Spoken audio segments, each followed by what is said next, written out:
উৎসব মুখর পরিবেশে শুরু হয়েছে ত্রয়োদশ জাতীয় সংসদ নির্বাচন ও গণভোটের আনুষ্ঠানিকতা। আজ সকাল 7:30 থেকে দেশের 299টি সংসদীয় আসনে একযোগে ভোট গ্রহণ শুরু হয়, যা চলবে বিকেল 4:30 পর্যন্ত। এখন পর্যন্ত কেন্দ্রগুলোতে ভোটারদের স্বতঃস্ফূর্ত উপস্থিতি অবাধ ও সুষ্ঠু নির্বাচনের ইঙ্গিত দিচ্ছে। নির্বাচন কমিশনের তথ্য অনুযায়ী সারা দেশে 42,779টি ভোট কেন্দ্রে 2,47,482টি ভোট কক্ষে ভোট গ্রহণ চলছে। এবারের নির্বাচনে 50টি রাজনৈতিক দল অংশগ্রহণ করছে। মোট 2,028 জন প্রার্থীর মধ্যে রাজনৈতিক দলের মনোনীত 1,755 জন এবং স্বতন্ত্র হিসেবে 273 জন প্রতিদ্বন্দ্বিতা করছেন। হোয়াইট প্লাস প্রো সেনসিটিভ স্কয়ারে মাঠের বাইরেও তো আমরা এভাবে দেশপ্রেম দেখাতে পারি।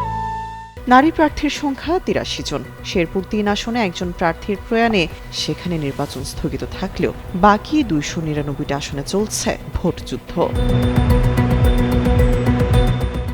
রাজধানীর ভিকারুন নিসা নুন স্কুল অ্যান্ড কলেজ কেন্দ্র পরিদর্শন করে কমনওয়েলথ অবজারভার গ্রুপের চেয়ারপারসন ও ঘানার সাবেক প্রেসিডেন্ট নানা আকুফো-আদ্দো জানান, শান্তিপূর্ণভাবে ভোটগ্রহণ শুরু হয়েছে এবং সারা দেশে এই ধারা অব্যাহত থাকবে বলে আশাবাদী তিনি।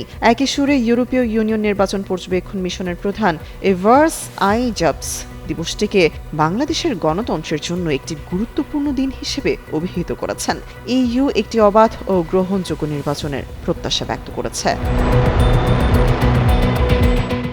দেশের 12,77,11,893 জন ভোটারের রায়ে নির্ধারিত হবে আগামীর নেতৃত্ব। ভোটারদের মধ্যে 6,48,25,361 জন পুরুষ ও 6,28,85,200 জন নারী এবং 1,232 জন হিজড়া রয়েছেন।